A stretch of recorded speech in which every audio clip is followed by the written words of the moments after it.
Hello, welcome to the Gers TV. Today's guest is Gary Ralston, author of The Gallant Pioneer, ex-Rangers news and journalist. How are you doing, Gary? I'm doing fine, Si, and can I say that it's absolutely unbelievable to be sitting talking to you here in these great surroundings, but more unbelievable to be sitting and we've got 2 coffees and a bottle of still water each in front of us. What's life coming to, eh? We're getting old. Just a wee bit different, just try to change it a wee bit. I did do a show years ago when I was half bevied and it was all the papers and everything, so probably we're doing the wrong idea. And one of the first ever Gers TV ideas I had was actually have a bevy when we're doing the show, and people said to me it's a really bad idea. And then I stopped doing it, so it's have a pipe me sigh, and I stopped doing it. And then I put on GB News one day, and Nigel Farage had his own TV show, have a bevy with him, and I thought, somebody stole my idea after I'm not doing it. Listen, I'm not telling tales out of school when I was a sports writer, but more than a few match reports were written with alcohol in the system. And if you were to look back on them, I think it would show. Aye, I can imagine the days because there wouldn't have been internet and things like that. Gary, let's start your story. Before I start talking about your life as a journalist, a Rangers supporter and an author, let me start off. Obviously, you had some news that changed your life a few months ago. Do you want to talk us through that and the charity, what you're doing? Yeah, just about a year ago now in January, just over a year ago in January 2025, I was diagnosed with prostate cancer, which is now, unfortunately, the most common form of cancer in the UK. So, guys out there, please get your PSA checked. I was without symptoms. Simply my boy, I'd been going to the loo a wee bit too frequently. And my boy had said to me, Dad, you'll have to go and see about that. And it turned out my PSA was sky high, and it led to a prostate cancer diagnosis. So just quickly on that, is there an age? No, generally they look to be 50 plus. But if you've got a family history of prostate cancer, really 45 plus, and also if you're from a member of the black community, for some reason it affects black men more than Caucasian men. So please keep a close eye on it. So I went and had what they call a radical prostatectomy. I get my prostate removed last March up at the Queen Elizabeth, up at the Death Star. But unfortunately, that wasn't entirely successful. So I'm now in an attempt to try to eradicate this illness. I'm now in a kind of cocktail of hormones, and I've got some fairly significant radiotherapy over 7 weeks at the Beatson coming up in March through to early May. So there's a road ahead. So guys, please, if there's anything that you can do, get it checked out. Yeah, I will go back to that later on, how they get involved with things like charity work for it or getting themselves checked out. But at this point, just quickly on it, we're not going to give you any sympathy here. We're going to have a laugh and a joke. You've moved on from it. You've tried to raise some money from it, and you've got some charity work going on. Do you want to tell us about that? And I'm glad you're not giving me any sympathy, because if you're looking for sympathy, I've always found it's found you'll find it between shit and syphilis in the dictionary. Aye. So there'll be no. I'm not looking for sympathy, but I decided to try to make a negative from a positive, and I stay up in Stirling, and we've got a well-loved local charity that's close to our hearts, and it is cancer related. It's called the Ailey Brown Respite Appeal, and Ailey's dad, Ailey sadly died of cancer age 15, 2010, and our mum and dad, Gordon and Nicole, fundraised and raised pretty much £1 million to build a respite home for children with cancer, and it takes about £75,000 a year to keep the home running. It's up in the wee village of Thornhill, if anybody knows that, between Doon and the road to Aberfoyle. It's beautiful. Absolutely beautiful, and the work they've done is amazing. So we're raising funds for the Ailey Brown Appeal by doing Gary's High Rocks Challenge, which is a crackpot exercise thing at the SECC in mid-March, and so far I've raised over £22,500 in less than pretty much 3 weeks, which is just astonishing. So all donations gratefully received. What kind of target are you looking for? I don't know. I originally said to my mate, John Drzowski, from up in Stirling, Johnny cycled to Morocco and Rome to raise funds for a charity for Stirling Castle. And I says, let's go $5,000. And he says, let's go 10. He says, and then at least if we fall short, that old adage, you're reaching for the stars and you can still be over the moon. But we did, in the first week, I think it was about £15,000. We smashed it first week, 10 days. And I've got to say, it's been from across the sporting spectrum, spectrum, the political spectrum, friends, family, old colleagues, the response has just been astonishing, because my cancer is now considered advanced prostate cancer. So I think people, and I think it's the type of cancer that touches so many people, everybody knows someone who's got prostate cancer. So that's why I reached out to you. Yeah, absolutely. So just spreading the word and trying to make a positive from a negative situation was really the motivation for it. Because as I said to you earlier on, I went for a position where I didn't know anybody that had it before. I wouldn't mention who they are. The private conversations in the last 2 months, 4 different people. Aye. And then when I saw you mentioning it, you were doing some work on it, I thought, this is a great story. If nothing else, just to get guys to get their arse to the doctor and checked out. Well, I was lucky as a sports writer. I did both the Beijing and London Olympics. And the Beijing Olympics in particular, I got quite close to Chris Hoy. He became the first British athlete in a century to get 3 gold medals at a single Olympics. And Big Chris is a star for a jambo, right? I'm only joking. But Big Chris is a star, and so I looked at the way that he's dealt with his prostate, which is much more serious than mine. And he's moved on. And he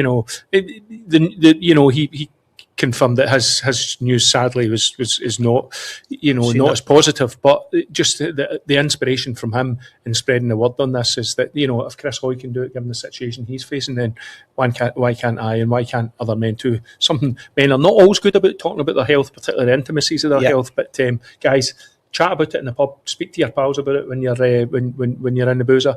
Let's get a chat. Let's get a conversation going, and let's get the prostates checked.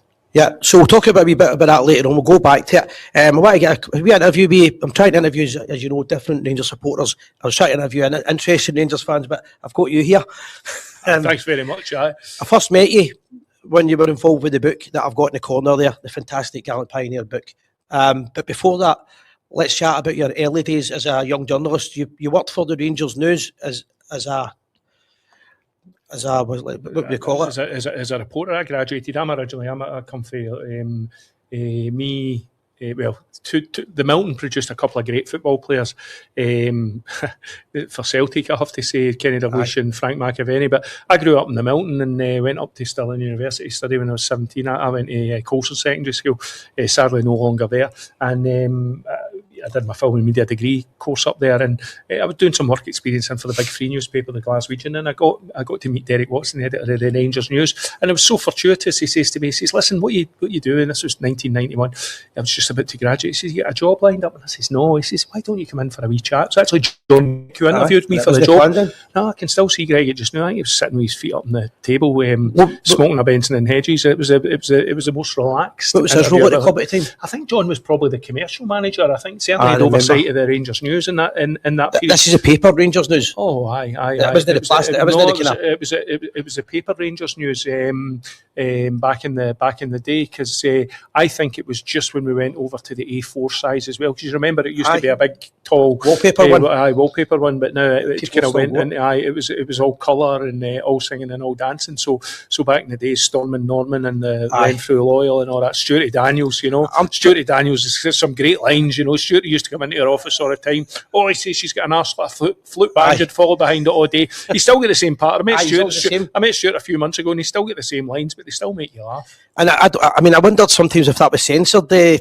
That you're talking about the fans, was it called the fan call? Fan call. Aye. You phoned in the day before it and put it out, and then I think the girl, I think she clicked on it. I better start checking this. Brilliant. I mean, we used to make some howlers, because it was the supporters clubs that would phone in. And I remember once we got a phone call for the club in Fife, the Lahore Rangers supporters club, and she put it in as Lahore, which is is in Pakistan, India. So we had the Lahore Loyal FC, and I remember there was another. We did a question and answer where Richard Gough, favourite food, favourite drink, steak Diana Ross, and it was who's your favourite singer? And we had John Armatrading instead of Jones. So I remember we Stuart McCall as well, and he was right, by the way, hitting the roof. And we Stuart is the nicest guy. Never knocked us back for an interview, but he got a cover of the Rangers News one time that he didn't know about, and he had a big cold sore, and it was the worst cover of the Rangers News ever. It was unbelievable. And I really probably shouldn't tell this story, but I will anyway. I remember once we get beat by Celtic. It was, it was one of those things. We'll get it this season. So no, it was Walter Smith, and it was kind of like with 2 games with Celtic and close succession, a kind of a league game, then a cup game, and a cup game, and a league game. Around about 91, 92. There was one where we played them at Parkhead twice in a week. And so Celtic won the first game. And there was kind of defiance among the Rangers, Rangers team and the manager that we were going to do it. So, unbeknownst to anybody else at Ibrox, they hatched a plan. The Rangers news team, and I've got to say I wasn't part of it, but part of the original plan. But we decided to do every drop letter, which was the first letter. It's usually bigger at the start of every story, and we'd do no surrender all the way through the Rangers news. And we that's a collector's item, and if people no. We got to no sir, and then the bottle crashed, and we didn't go through it, And it was right up there. I keep meaning to ask Derek Watson about this, but you might remember as well. It was very sharp advertising guy. It was the last day of this. Remember the Aberdeen game, big 2-0. Haley, and I think it was that programme. When an advertising executive came on to the Rangers News and said, "Look, can we take a page advert? We've got a new Robbie Coltrane film coming out." And they said, "No problem at all." This isn't the Pope one, is it? So they put in, and they took the advert as well because it was an earner. It was maybe about $3,000 or whatever. So they had a page advert in the Rangers programme for "The Pope Must Die." And Campbell Ogilvie saw it on the Friday afternoon, and Campbell, went apoplectic. Campbell sharp as a tack, and so as a result of that, they had to pulp. We usually made about 1 in 4 for the crowd. So if you're 50,000, you're about 12,000, 12,500, 10, 12,000 programmes, and they were all pulped. But Derek was all right. He kept a couple of programmes back, That's a souvenir. And I think the Daily Record got hold of the story at the time. But I think Rangers denied it, but no. I sometimes wonder. Robert McElroy would tell me how much that programme would now be worth, because it is a collector's. He'll have a copy of that. It's a collector's item, and I think there's only 3 or 4 of the programmes still out there. Aye, I mean, you actually think about it's an innocent storyline because that's the name of the film. No, I know, but it's great timing. But they knew what they were doing, because they expected Rangers to say no, we're not taking that. So they got a story either way, No, Rangers knock back Robbie Coltrane film ad, or Rangers take it. Oh, absolutely, So they say don't meet your heroes. Doing a job like that as a Rangers supporter, you're going to meet Rangers and Rangers icons and legends. Who would you say was the best one that you met in terms of dealing with for the articles? Listen, that was in the day. Now the media is all very controlled, including Rangers at other clubs, you could well imagine. We used to walk around to the front door at Ibrox and just hang around the marble staircase and just pull players as they were going up for their lunch or coming down for their lunch or whatever. And they were always incredibly generous with their time, as you can imagine. Ali was great when you got him, his timekeeping, as we know, is not a strong point. But it was absolutely fantastic. I used to walk around to the front door because we were based in the Govan stand in Argyle House, and used to walk around. And there was times I would skip back round to that office if I got 5 minutes with Mark Hateley, or 5 minutes. Stuart McCall was a star. Stuart never let us down, and my favourite was always Bomber Brown. And I think it was because we used to go to Il Choco. Remember, Soonish used to take the team to Il Choco in Tuscany, and Walter kept the tradition up for the first 2 or 3 years after it. That was pre-season. So the first one I went on, you had a thing where you had to sing a song. All new recruits had to sing a song. So that Walter would give the players the last Friday before. We were always there for a week, Saturday to Saturday, and on the Friday night he let the players have a beer, and we went to it was always the Apple Bar, and then the Skylab, I think, was the local nightclub's an outdoor nightclub, and on the way there players were at the Apple Bar already, a week with it. I mean, that team could bevy, that Richard Goff was right, it was like throwing buns to an elephant with Bacardi and Cokes, and we're going to hang out twisting, turning Italian country road on the way to the Skylab nightclub, and the microphone got handed to me in front, and when I'm looking at all my heroes, This is our one chance. Oh, this is my one chance, and I gave a lame rendition. I can't even think, but it was Flower of Scotland or something like that, and Vigilante it was. We were laughing about this a few weeks ago, and I saw Vigilante was that to the driver, stop the bus, so the driver eventually understood and stopped the bus, opened the door. Geraint started to throw me off in the middle, and the bus was going to go away. And this is why John Brown will forever be my favourite Rangers player. This big Bomber, but nobody messed with Bomber, nobody still messes with Bomber, And Bomber just stepped forward and says, "Geraint, sit down, Gary. you just sit there, son, looking after me. He's only 5 or 6 years older than me, but always looked up to Bomber. I thought Bomber for me typified and still does everything that Rangers are about. And in fact, recently when we had that chat with Andrew Kavanagh, the kind of round table thing, one of the things I said was a yearn for the day when Rangers could go to clubs like Dundee and spend 180 grand and boys like John Brown, who would bleed blue. Something. I mean, team's looking good just now, don't get me wrong, but I still think having players with that bit of identity, Shankland would have been a good one, but having players that know what the club's all about, I think is still important these days. Aye, that leads me to a question. I've spoken about this continuously on the Gers TV for a long time now, but I wasn't going to ask you, but you've mentioned that. Is there a snobbery with Scottish football just now with the club? Do you think that they think Scottish players are just not good enough?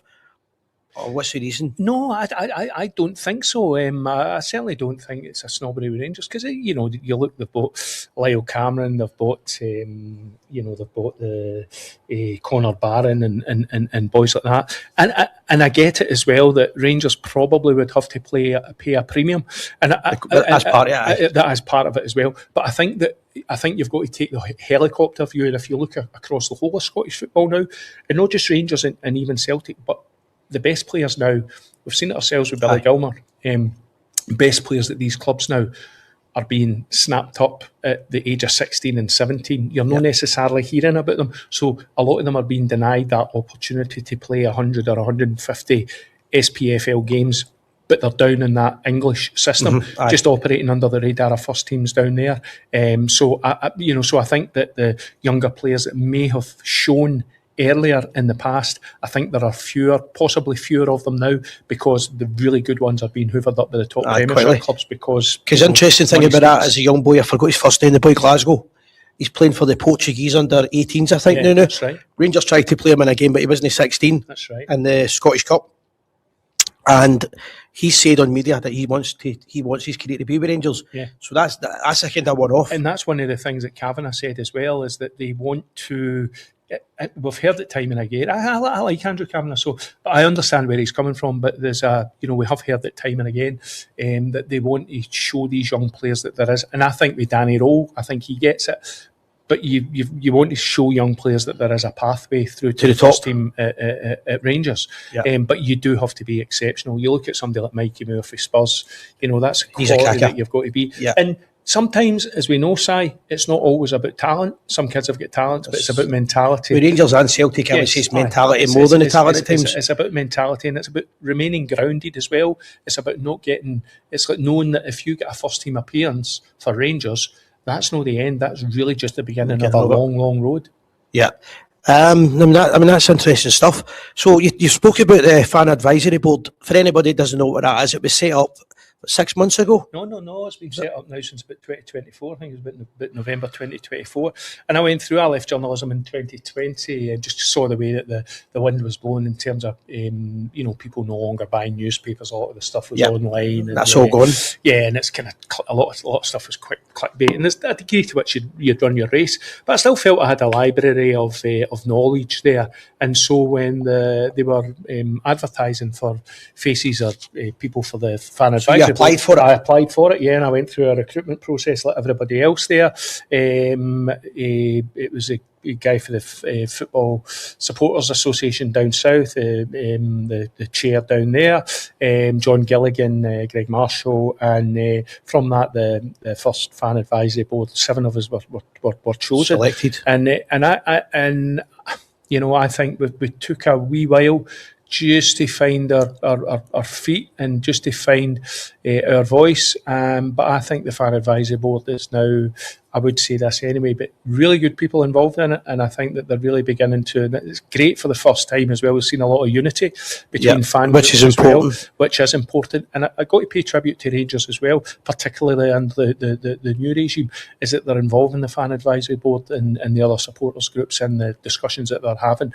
Not the nitty gritty of the detail stuff, which they should be involved in. Well, intimacies of commercial deals, for example, but in broad terms, Greg Mailer's doing a lot of good work as the the comms and marketing officer there. A lot of respect for Greg, and they're making sure that the Fab and others are involved. So to give you an example, Rangers will come to us and they'll say, sometimes at short notice if something's coming up, what do you think about doing a, tiered structuring for tickets for Europa League and they'll games? listen to you. And they'll listen to us. Now, that is not to say, I've got to stress this, that is not to say that the fan advisory board I get are your making voice, the decision. Yeah. Right? It's not to say... But you have an input. But we have an input so that they can voice, so that they can take sound. And sometimes Rangers have looked at the policies and have spoken to us and they've made adaptations and they've made changes because they're listening to fan feedback on that. People like myself, and obviously you're going to follow website, you maybe seen that before, but that's what we've been worried about. I'm on it every day. You know what I'm talking about. Oh, aye. That people were kind of worried about the fact that what's the point in this advisory board? They're not going to listen. So that's interesting. You're saying that they will. Listen, they will, and hats off to Rangers. I mean, Celtic fans are desperate for a fan advisory board just now. We won't let them. That would be a riot, right? Come in.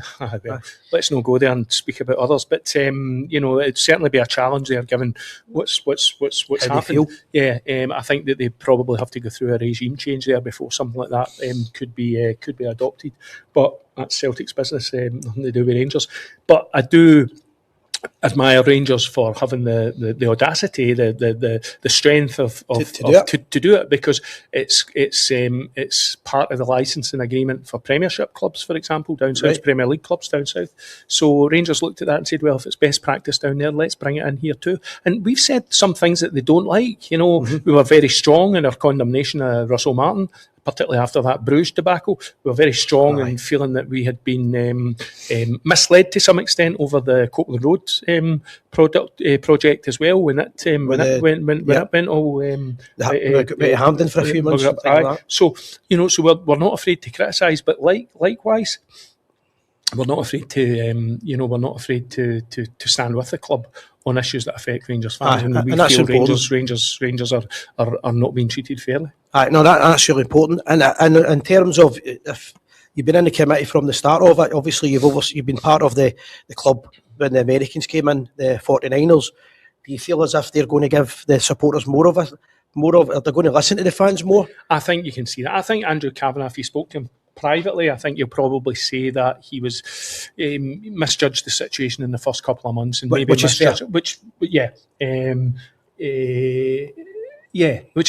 is fair comment. Because I think Russell Martin. But I think the one thing you'll say about them is he's an astute guy. I mean, you don't get to be the business entrepreneur that he is without having more than something around you in that respect, about you in that respect. But also, you don't invest that kind of money to be second best or have a second best stadiums. So I think he's looked at it and said, no, it's time to start. And I think it's really interesting that he's sought the advice of guys like Ali McCoist and various ex-players, players who have the ambassadors, who know the club intimately, and he changed tack.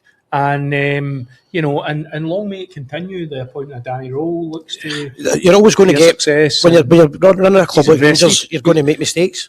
Of course you are, but it's acknowledging and correct. And I don't think anybody could have any complaints about the transfer dealings that were done in January. I think they've really backed the manager because they see a big prize here with the potential of automatic Champions League qualification. My view on that is we do shows every week, and everything that we look for in January we got. Yeah. So we can't complain. And it's a difficult window. I know that managers say that all the time, but it is a difficult window. Yeah. Because you can't make wholesale changes. You can't bring six or seven players in. But I think that the players that they've brought in, they're back to manager. Yeah, they have, and the players that he's brought in have hit the ground running. In terms of the fan advisory, just the last one on it, what do you think is most likely? Do you think they'll look at upgrading the stadium in terms of capacity? I know they're talking about it. Do you think they'll do that? Or do you think they'll just try and change the footprint a wee bit more? I think that they've obviously put a document out there. I think they've brought in some experts just to look at how best the footprint can be adapted. I think we can all see that the footprint of Ibrox is looking tired. Yeah. Even down to things like the tarmac around the stadium, the access and so on and so forth. Aye, just adapting to that whole fan experience. The 49ers group, I worked for the NFL. So I know how American sports work. They do things I've seen the best practice practice of it, and it's sort of the whole idea of tailgating and so on and so forth. They want you in and around the stadium for 2 or 3 hours before a game. Quite correctly, Robert Marshall, will not like this, but Robert understands. But he understands the businessman. They don't want their money going to the Loudon or the bars on the Paisley Road West. Or the guys selling merchandise outside the stadium. They're wanting the footprint utilised as it makes a business for the business arrangers. Anybody that's ever been to Cheltenham, for example, you can go under marquee tents and there'll be bands playing, and you can have a few beers and big screens watching the match sport, day experience. The match day experience just helping that. So I think in the short term, this is just me speaking personally, but I think in the short term, those kind of changes are likely to come into place more than significant stadia restructuring. I think that's probably a longer term. And that also helps with the Financial Fair Play League. Yeah. The Financial Fair Play rules, whereas you've got to spend, you can't just buy players, you've got to spend, and you've got to be bringing money in and things like that. So I think that that it's been a tough decade, hasn't it? At least there've been a few highlights in there, but only try to forget about some of it as well. I know. And yet, in between that, just as you're saying this, in between that, Rangers went from the bottom of Scottish football to a European final. Unbelievable. And almost won it in the last minute. Yeah, kick a ball. It's and that's football. But I guess that's why we support the Rangers. Do you think the Americans have finally realised how big the club is worldwide? I think that they probably realised what they were, because they'll look at bottom lines. They'll look at... well, they're smart, as you said. So. Oh, absolutely. And Rangers are a good investment. People are saying, well, why would the Americans invest in Rangers in the Scottish League, in the Scottish market? Yeah, Rangers are a good investment. If you look at what the English clubs are going for, even a medium-term place club like Bournemouth, you're talking, £3-4 million to buy a club like that, probably even more. And look at the Scottish game now. The Scottish games is the best it's ever been in terms of entertainment. But also, I think that the Americans have got an eye on the bigger prize, which is how European football. I think the talk of the British League and British Cups and all that's gone. That's gone for good. That was a 90s talk, wasn't it? But I think we're seeing more of it now, where you're getting pretty much guaranteed European football until after Christmas. Yeah. And I think that's likely to be the way that football continues to go. I think probably in future years you'll maybe see the Premiership, and again I'm just speaking personally, you'll maybe see the Premiership season reduced to possibly a 30 game league season, or however that looks, and you'll probably with space for 4 or 5 more European games within that, because I think the expansion of European football is going to continue. I mean, they'll have seen things like the Super Bowl and that going to London, and then realising that the world's getting smaller but sport's getting bigger. And British football is as passionate as anywhere. And if you're going to say British football, Glasgow. British football is as passionate as anything. But I think, you've got to be realistic. Would you take Rangers to the Rose Bowl in Los Angeles and sell 100,000 tickets? No, you wouldn't. No. In no club in Scottish football. You could take Manchester United there. You'd probably take Man City there. You would take... And you'd be filling it with people that probably don't know who they were. You'd be taking Wrexham there as well. So I think that where they see the value is in building up a company that they effectively bought for about £100 million, and building value to that, so that in a decade's time it might be worth 500 million or 600 million, might even be worth 700 or 800. They're not going to lose money. No, they're not, and that's when I think that's when their exit strategy will kick in, and that they'll look to get Rangers. Now, to build the club up to that point needs investment, and I think they recognise that as well. There's no point in investing in something and then letting it wither in the vine. I don't think that they're those type of people, those type of investors. But I still say all credit to the last board as well. I know they were under immense pressure. Celtic were in top form, financially as well as on the park, and the last board were basically Rangers supporters, so they just couldn't get us that further step. Yeah, and can I pay tribute here in particular to John Bennett? Yeah. And I know that John was in Porto recently, and I know that he was quite humbled by the welcome and support that he received from Rangers fans, and that really pleased me to hear that, because I think John... His health was affected by the pressure. Absolutely, and I understand, because it's a huge thing to take on. But John was and always will be a decent, humble guy with nothing but the best interests of Rangers. He's a Rangers supporter. And I saw that when we were talking about the fundraiser there, one of the first donations that dropped, £1,000. John Bennett. I've not spoken to John Bennett for 18 months. I don't know, but I know he's one of the guys who wouldn't want any recognition either. He was just saying, No, and then he turned around and he said, listen, I've got 2 tickets, museum tickets. He says, hospitality tickets, please. Forthcoming game, take it. So the Gallant game, they're the 5-1 games. We get almost £1,000 for those tickets. And the next morning he messaged me and says, Gary, I've had a chat with his good lady Yvonne as well, and they said, look, the first game or any game post split, he says you've got first dibs on whatever ticket you want for that, for 2 tickets for the. That's good to hear. And that is typical of the generosity of spirit of John. So I think it's a shame that John's still not in and around the club, and maybe in time that will change. I hope it does, because I think guys like John, Rangers, history will treat John kindly. I think. Aye, and as I said, I think they deserve that. I think they deserve the respect of. They done their best and they played their part in getting. I mean, these guys all helped getting to where we are now. Yeah, we had to survive. That was a big thing that a lot of people forget about. That brings me on to the time that obviously you were involved. You were still being a journalist at the time of Rangers. The lowest ebb in terms on the park. Off the park would be when we were getting sent down the divisions. Craig White, the carry on that happened, and you suffered from that because you're one of the only journalists who were prepared to tell stories on it, and you got barred. That's right. Daily Record get barred. But you still made the game. It was a Friday night against Hearts. Was it Hearts or Hibs? I think it was Hearts. A Friday night game, championship game. Yep. And I think we won 3-1. Anyway, Bomber was at the front doors as he always was. That's why that's right.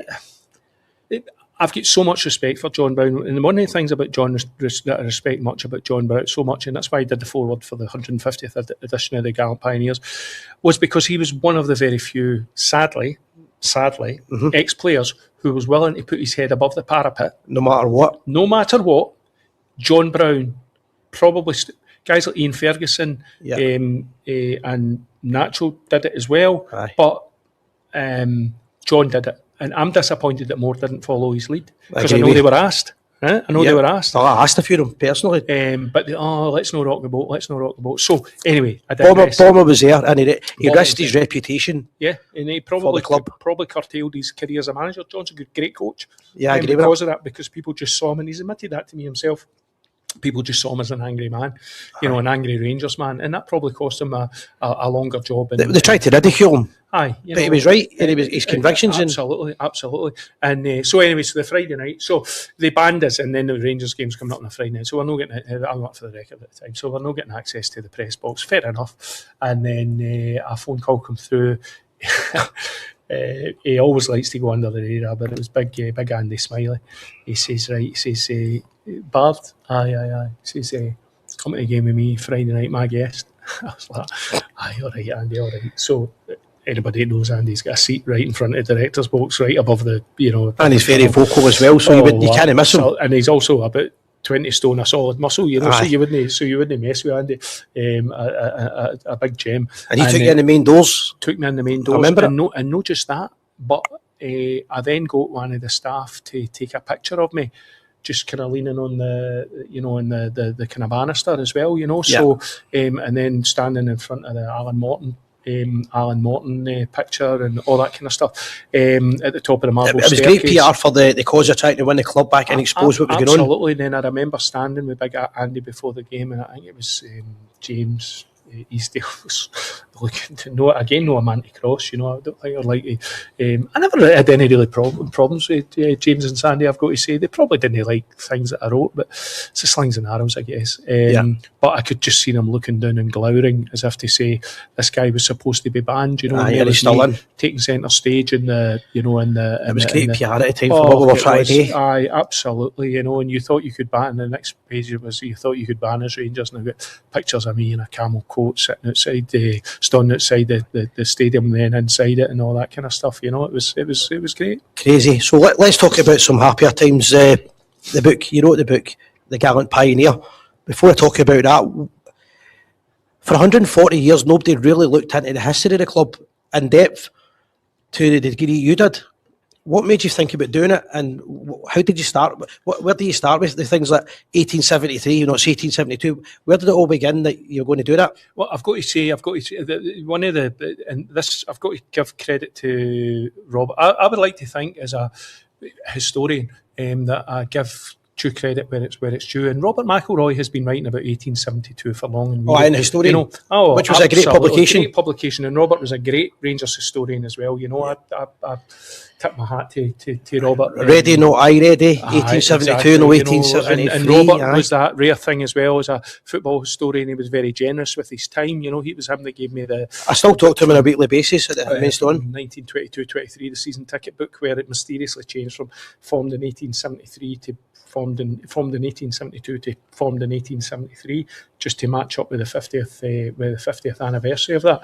And I think it was just an idea that there's nothing as powerful as an idea whose time has come. Mm-hmm. So there was just this idea that that this story had gone untold. But I do have to give a wee aside, and this will be my legacy, right? Is that Carol Patton from the press office phoned me up in, I think it was about the summer of 2009 or 2010.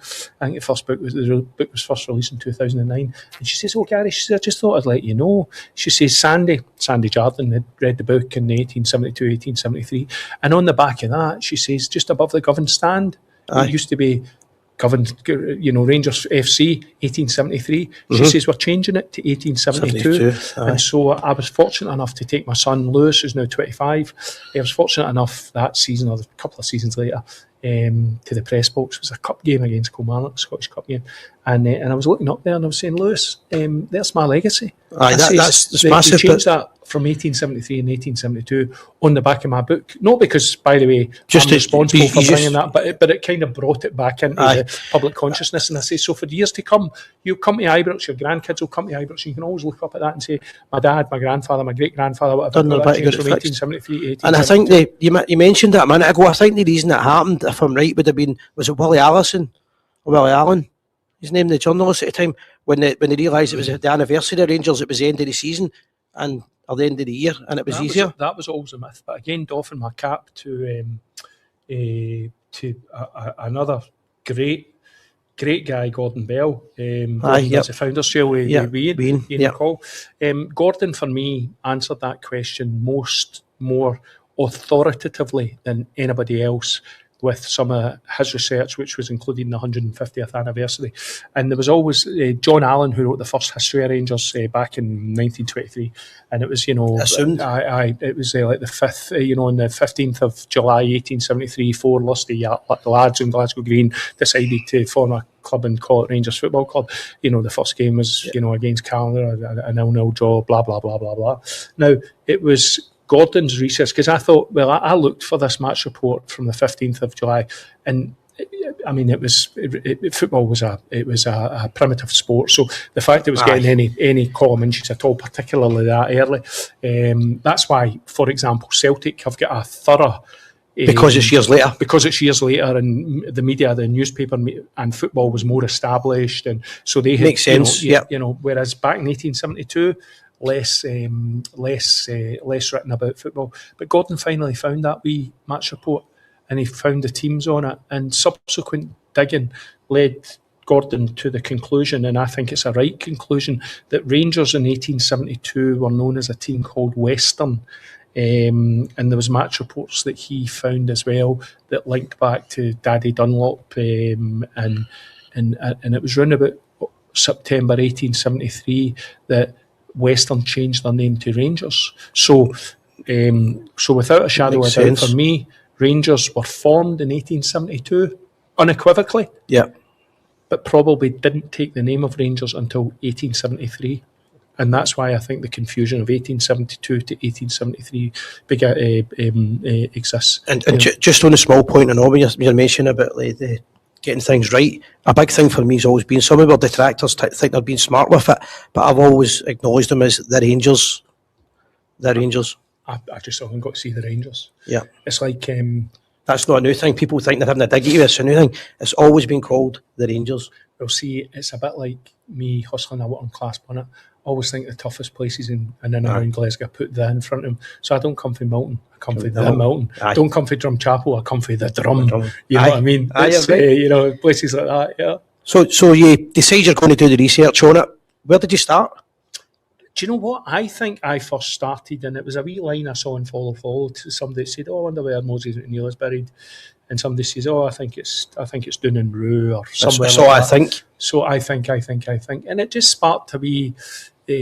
As I said, there's nothing as powerful as an idea whose time has come. And you've got to remember, it was kind of the early advent of the internet at that time, but suddenly it was, you know, you didn't have to go through to Edinburgh and put in it was a bit easier. days of dusty archivist research to look for birth certificates and wedding certificates and death certificates and census reports. You could access them online. Now, that was only part of it, you know, finding out where Moses was born, finding that it was 2 L's in birth certificates instead of 1, and finding that Macbeth... You must have thought at times thinking you were going daft.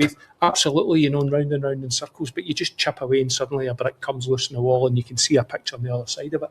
It's very rewarding. But so you could, to a point, go online and research things. You can do it just now with your own family tree and research things with Scotland's People .gov.uk that would allow you access digitally to birth certificates, marriage certificates, deaths, census reports, going way back to the... Whereas years ago you'd be sitting for hours just to get one. Absolutely. Maybe so days. That made it a wee bit easier, but still you had to do shoe leather. I mean, I remember a crazy day in London when I went down to London specifically to go to the museum at Greenwich to research Peter Campbell's ship.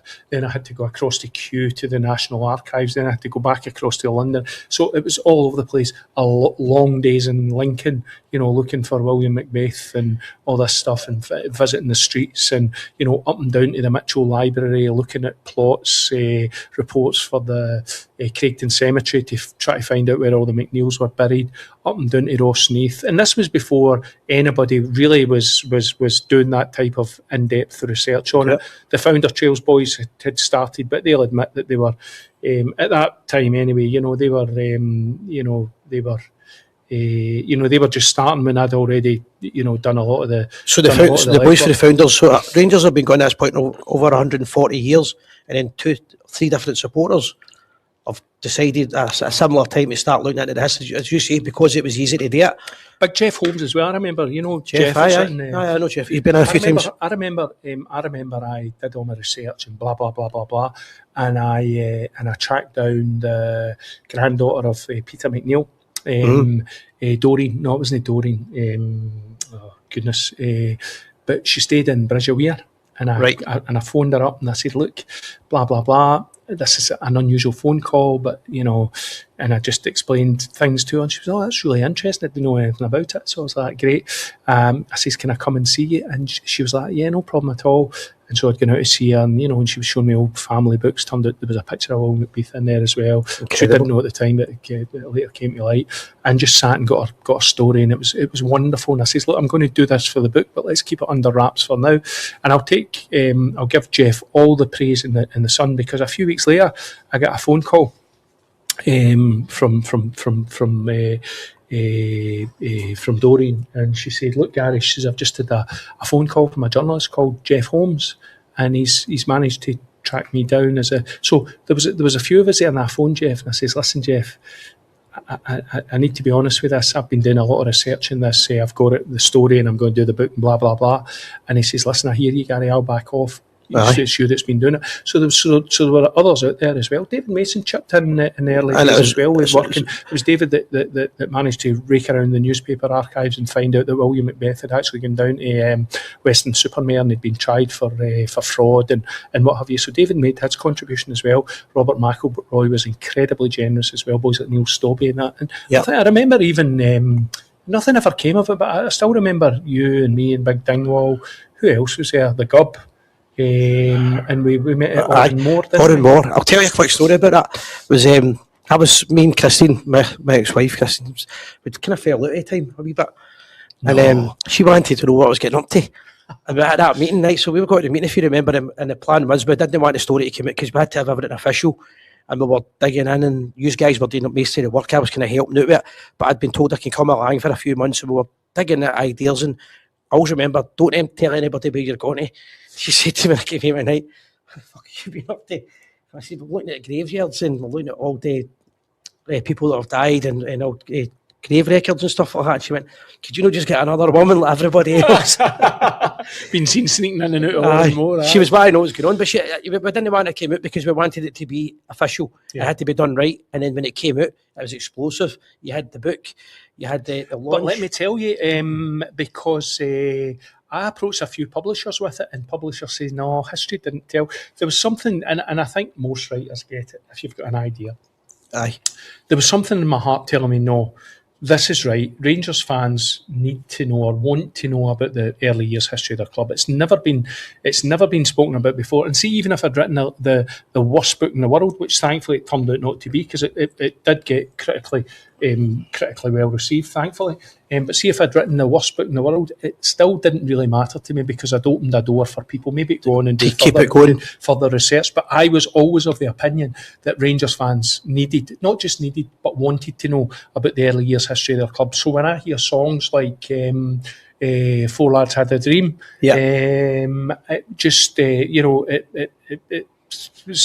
my heart swells with pride because again it's all on the back of the fact that I knew the history of the club was due for a renaissance. It hadn't been spoken about nearly enough, and I thought that if you brought this to the public's attention, that the Rangers public would get behind it. Mm-hmm. And thankfully they did. My only disappointment with it, you might not agree with this, but it's just my opinion, had it been any other club in the world with this remarkable story, I think it would be a film, honestly. There are parts of it, when you look at these young boys, what they've done and what they created, the size of the crowds that came, they didn't know what football was at first, and they created all this, and yet it just seems to be like, who cares? It's not so much who cares. I think that people say, and quite rightly, I agree with this, there's not been a film made on the history of Celtic, Man United. Well, they've done the one with, for example, the one about McCoyson at the Shot of Glory.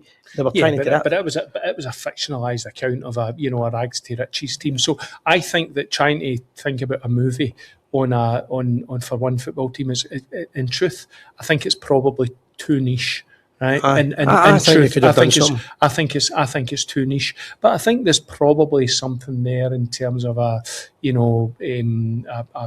germ of an idea. I mean, I love the whole story of about one of the first super agents and coming to Ibrox and being chased along the Copeland Road and getting battered by the Rangers fans because he was there trying to sneak away the central defender to go down south where they could get money because professionalism didn't come into Scottish football officially until 1890. There was a lot of rascal goings on at that time, you know.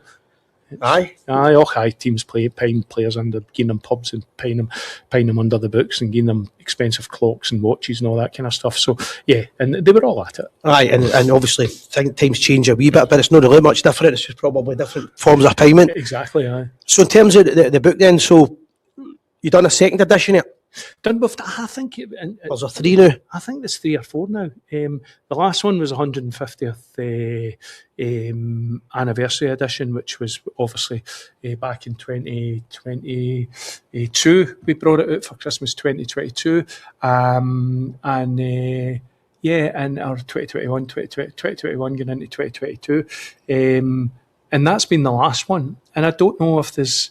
I hold the hardback copy of that book very close because it's the one book that I hold in my hand and I think, this is the authoritative book, you know. As I said, with Gordon's later research in that as well. Gordon's an amazing researcher and again, very generous with his knowledge and his information. So that whole idea of will there be another book? I don't know. Is there more to tell? Is there enough? Is there more to tell about that period that we haven't already told? I don't know. My pal Ryan's asked me to ask you this question. I'm not sure if it was yourself. I think it was, but how did you find Macbeth, his gravestone, or where he was buried? How was that actually found? What was the background behind that? I'm trying to remember. It was death records, and then I remember going down to the archives. At Lincoln Council, these dusty archives, and finding, in the poorhouse records as well, and just finding the date that he died, then finding that where he had been buried, the plot where he was buried, and the plot where he was buried was this plot which has now been marked by Rangers fans, supporters. thankfully. But he was basically buried on top of I think her name was Catherine Burnby, but it was effectively a pauper's grave because he died in the poorhouse. And so it was it was done through the workhouse, the poorhouse records, and done. And that came from Lincoln County Council archives. I remember it was the archives were due to close at 5 o'clock, and I've been in there at 4, frantically from 4 o'clock, searching for this one wee bit of information that would confirm what I needed to know, and I found it at 5 to 5. And I was like, oh, yeah, beauty. Because I didn't want to spend another day in Lincoln. Because I don't know if you've ever been to Lincoln. Never. It sounds a bit boring. You get to Bling itself's a lovely place, but you get to the end of the world and you turn left. It's the worst place in the world to get to, Incredible. So just finally, you're now retired. No, retired. I work communications now for local authority communications. I went and worked for Scottish Government for a couple of years, which was very interesting. And then I'm working communications for local authority now up in Stirling, which I thoroughly enjoy. I keep losing bottles of wine. 2 boys I work with are Celtic fans, so I keep saying, bottle of wine, that's all fun. And then I got double wide, and I was like, no. At the start, I was betting them bottles of wine for Waitrose. In the end, I was doing it $3.99 for Aldi. I was giving them, So, but the last few, I've not had the courage of my convictions to go for the red wine, or else I'd be sitting in a right cellar of it, given the victories Rangers have had recently. But I enjoy working there, and it was time to leave newspapers, and particularly with sadly with the illness kicking in, there is a security that comes from my employer. Have been brilliant. I'm going to need some time off again this month. I had about 4 months off. They've got a care in terms of recovery from radical prostatectomy as well. So prioritisation, I think, is the word, Si, and at this moment in time in life, I've got to prioritise health. Right, got to ask you a wee question before we go into the charity work. It's just to give you a wee chance to do what I do every week and moan about it. As a fan and an ex-journalist and an author, what's your opinion on VAR? I hate it. Do you know what I don't like about it is that I feel I no longer understand football. Right? That's how I feel. So I no longer understand, for example, the handball in the box. Which could change again next week. Yeah, so sometimes I see that hit his hand, but they say, no, that's not a penalty because, and other times I say, well, that's not a penalty because, and they give a penalty. So see when there's debate now around, but this and that, and the handball, no handball, I sit, I watch a lot of the games in the pub now just because I've had, again, that prioritisation of health. So I'll sit with my mates and I say, I don't know what this, when it goes to VAR, I don't know what this decision is going to be, VAR or checking a penalty, because I no longer know if that's a penalty or not, and if it's a penalty, I'll say, okay, particularly if it goes for Rangers, we'll say, yeah, you'll take it. But if it's not, then, for example, I thought the big the goal that we scored against Aberdeen a couple of weeks ago with the header, I saw absolutely nothing wrong with it. And somebody said that 1 in 3 Rangers goals this season have been chalked off by VAR. I mean that's a statistic that really does. The one thing I would like to see Rangers doing is making available through fair means or foul, just because they're talking about doing a dossier, and I would love to see what the Rangers dossier says about the red cards, yellow cards, that Rangers goals, VAR goals, all that kind of stuff, the statistics for Rangers against others in Scottish football. I'm not getting my paranoid hat on. I personally don't think that the standard of refereeing in Scotland is good enough. And I think, and this is controversial, but I think the standard of refereeing in Scotland, listen, playing's got a lot to do with it as well, but I don't think the standard of refereeing in Scottish football helps Scottish football when it comes to Europe, because how often have we seen, particularly at Ibrox, you see tackles going in on Rangers players that you think to yourself, if that was a European game, that's a yellow card all day long. But it seems that some teams are able to come and tackle with impunity and not get yellow cards. And for me, I think if the referees were stronger and gave yellow cards, and be more consistent around the addition of the yellow cards, then I think that it would force Scottish football to just slow down a wee bit. Because I think it can be too much blood and thunder. Last night I watched the Hearts-Hibs game at Tynecastle, and I thought to myself, there was a couple of I thought it was blood and thunder, but there was occasions when I say that if that falls in a European game, that's a yellow card all day long. And you think that we suffer with that. We've also got the problem with that when you're mentioning it. I think in theory, VAR's a good idea, but you have to have the right technology for it. There was a game at Ibrox a couple of weeks ago that it wasn't working, and that they approached all the players and the management, had a chat, and then it was working, but the monitors not working and things. You need to do things right. It's like Scottish football, you know, and we kid ourselves on sometimes, and it comes from being so close to England. I get it, but the system that we've got apparently is not a patch no one down south. I think so. It's a bit like, you know, I've got a Ford Focus, right? I run a bit in an old Ford Focus. You know, down there they're driving Ferraris, and it's the same with the VAR. You know, if we're going to do VAR, the one thing, this is on the SFA, but ultimately the SFA is the clubs. So if the big clubs in particular don't like it, they're going to have to say, well, look, we'll take a wee bit less in prize money, invest that money in. And I would love to see, for example, the Champions League money that goes to other clubs. I would love to see it ring fenced for things like playing surfaces. Right there, you go. There's 400 grand for European slush fund for UEFA, but it has to be spent in your pitch. Or we'll take that money and we'll invest it in VAR, or it will go somewhere rather than just going into. My biggest gripe with VAR now is the lines. Every week I've got a different gripe, but I don't know if the lines are straight, and I'm not sure if they know. Honestly, I'm thinking to myself, I've heard comments from the media saying that's the closest they can get to the level line. Well, it's either a straight line or it's no. Listen, I'm with Arsene Wenger, and I know Wenger was working with FC Zurich on this, because I knew somebody at FC Zurich just on the whole VAR thing and offside. And I'm a great fan of the Wenger philosophy that is they were working for it on behalf of FIFA, that it's not if you're offside or not. See if a part of your body's onside. Because see all this stuff. I agree with that. You know, his big looking toe, for a reason. He hadn't clipped his toenails, and that played him, and that made him offside. So see if there's any part of your body is onside, you're onside. You should be onside. You know, it should be. I think the offside rule should be simple. It shouldn't be complicated the way it is, because in a couple of weeks' time it will change again. And what you're doing is you're now, every football fan's now looking for RC wise that other teams shouldn't get it. Like as you see a toe or a foot, it used to be he's offside. Look, you can see it, but the referee made a mistake. Now they're telling you, but no, that's not the rules. That was the rules, but we've changed it.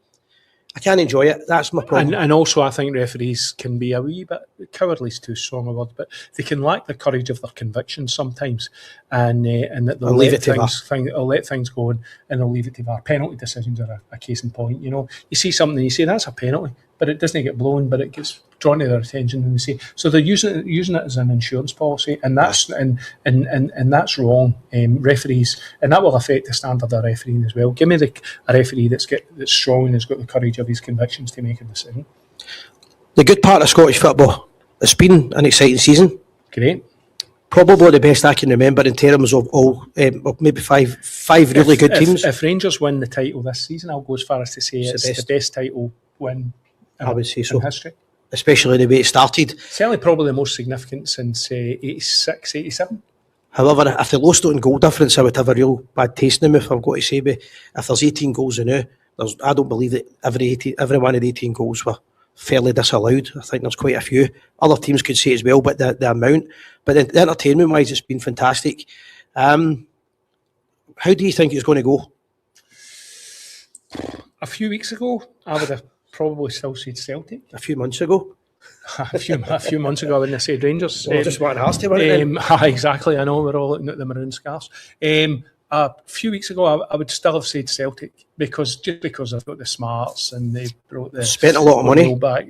But that was probably early January, and I thought, you know what, they've been over the course, and you know they're not going to get any worse now that the French guy's away. And the French guy, Russell Martin, sometimes football chairman astonish me, particularly when it comes to Scottish. We were talking about Cameron. They bring in coaches that just overthink the Scottish game. Derek McInnes is case in point. Strong, aggressive team. Very good manager. You know, knows what it takes to win in Scottish football. Don't overthink it. You know, 5-3-2, 3-5-2. You know, 7-1-2. Whatever it is. You know, it comes down to players and physicality. And Danny Rose said right away when he came. Danny Rose, first thing he said was, "I'll adapt." I'll adapt to the. But I've got to say my opinion is changed now, where I like the look of the players that Rangers have brought in, and they've hit the ground running, and suddenly there's there seems to be a bit of conviction about the team.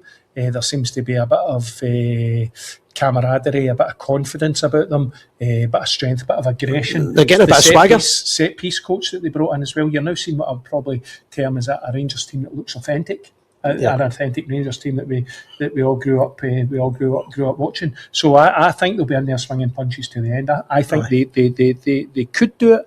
They've not been over course and distance before, but I think that they've got a real chance now. I made the comment a few months ago. A few people didn't like it, but I made the comment that when Danny Rowe first came in, and I didn't mean Danny Rowe, I just meant the players. They looked as if they've not been coached. Now I watch them, and they look as if they've been coached. Listen, I go back. I've been fortunate enough to see Scottish football up close, not just Rangers, Celtic Scottish national team over 30, 40 years. And one of the teams that I really enjoyed watching in that period was outside, Martin O'Neill had a right good Celtic team. Rangers had great teams under Walter, especially. We Advocast team played some tremendous stuff for a couple of seasons. Advocast was the best football I can think of. Yeah, until it wasn't. And then it's a bit like being in a relationship, innit? It was great. We loved each other and then we didn't. But the team that I loved watching when I was sent to watch them was Mowbray's Hibs. He had a good group of young players that were coming through at the right time, but more than that, just what you say there, they looked coached. I watched the Hibs team on the Saturday, and young players that knew what they were doing, and they did it. I still remember being at Tynecastle when Advocast first Rangers game. Now I think, did we lose 3-2 or 2-1? We certainly lost, but it was the sharpest, despite the defeat, it was the sharpest I'd seen a Rangers team look. Pinging the ball about, whizzing the ball about, interchange of movement, so on and so forth, comfortable on the ball, touch pass, all the things that you don't often see in Scottish football. None of this knocking it down channels, none of this knocking it up to a front man looking for second ball. Ticky-tacky back pass. I looked at that Advocate Rangers team and I says, they've been coached. And I should know that because I was there the first pre-season tour when he took them up to Norway and threw the Rangers News photographer off the plane just to make a point. But it was a disciplinarian. And all that stuff. And the boy turned up, and because camera equipment was being put onto the plane a wee bit later, Advocate says, no, he doesn't come on the phone. I remember that. We go. It was a hard man to like, wee Dick, but... well, I would certainly rather be thrown off a plane with Advocate than Jock Wallace, to be fair. Well, very true, very true. Big Stephen Halliday told me great stories. Stephen worked for the Scotsman and the Express, a colleague of mine there, and he was a Rangers News reporter, and joyful days of going up to places like Forest and Elgin with the Rangers team, and the late 80s and that, and as the Rangers News reporter, and he says he remembers one night he'd been out for a couple of pints back to one of these kind of Fawlty Towers type bed and breakfast up in Elgin or wherever it was, and he had swinging a wee carry out, walking up the drive, feeling quite merry. Players are on the pre-season, on their beds, and he gets into the thing, and Jock Wallace is sitting in the reception. What's that, son? Oh, Jock, I've just been out for a couple of pints. I'm just taking a couple of cans up to my room, and he just smacked him behind the ear. You'll be going nowhere with that. And he just took his cans off him and sent him up to his bed with a fleeing ear. I think Stephen was nearly greening, Can I imagine? Not losing the beer, but just at the squid that big Jock had given him. Not a man to mess with. He was my favourite ever Rangers manager in terms of that. Davy Cooper would be my favourite ever Rangers player. But anyway, let's get back to what we're here for before I finish. If you've enjoyed this interview more so, we're asking you to donate to this charity. Yeah, just giving to the Ailey Brown Appeal, Gary's High Rocks Challenge. I'm doing the High Rocks at the SECC in March the 12th. It's a Thursday, and we're doing it to raise funds for the Ailey Brown Appeal, which check it out online. Ailey Brown Appeal, as I said, Ailey lost her battle with cancer at the age of 15. Unfortunately, in 2010, her mum and dad, Gordon and Nicole, raised almost £1 million to build a beautiful home in Thornhill. Sits up in the hill. It's magnificent, and it's for children. It's a respite home. So this is to keep the uptake of it. So it takes about $75,000 a year to run, and it's an amazing charity. People that know the charity from in and around Stirling will know it well. And the good thing is that every penny we raise goes directly to the fund. Nobody takes a salary from it. Yeah. There's no chief executives. There's no big staff. It's a local charity based in Stirling, and so every penny goes straight to that home for kids with cancer that offers respite care to them and their families. Yeah, and something I'll add to that, I've done a lot of charity work through this channel over the years, and people approach me in pubs and will say, I'm sorry, I could only give you a tenner. I'm sorry, I could only give you a fiver. That means more to you than anything in our donation. I watch your Just Giving page on a daily basis, and I say £10 coming in anonymous, £10 coming in for Mrs McGlumford, £10 coming in for wee Jimmy for Brigton. It means the world. You know, it means the world that people think enough of you. And it does help think change. enough of the charity that they will give you £10, £12.50 with gift aid, of course. And it just keeps creeping up and up and up and up. And the very fact that people think enough of you and enough of the charity to donate, it genuinely means the world. It really does. Good luck with your fundraising. Before I finish, I'm going to just ask you one more time to put an appeal out for people that are my age and onwards, 50 and onwards. Yeah, and sometimes, you know, and it's a sad thing about it. I know they've asked for this national screening programme that's not come in. And I think there's reasons behind that as well, which are valid. But sometimes you've got to tell a wee white lie when you go to the doctors. Because I know I've heard anecdotal evidence about people going to the doctors and saying, I need a PSA test. Well, why? Oh, I just would like it checked. And they say, what is a PSA test? A PSA test is a test that tells you if there's the prostate is if there's anything giving rise to concern within the prostate. Was that the finger up the bum? No, it's a blood test. It's a simple blood test, and usually if you're between 0 to 3, I think you're generally okay. When I went for mine and I had no symptoms, I was asymptomatic. Mine was 27. That's it. Aye. So just go, but sometimes a doctor will say, oh, well, if you're not getting any symptoms, so tell a wee right, like, go to your doctor and say, look, I've been getting up in the middle of the night a wee bit more often recently. We're long past the days of being embarrassed to go to the doctor. Oh, absolutely. And sometimes you've got to see the humour in it as well.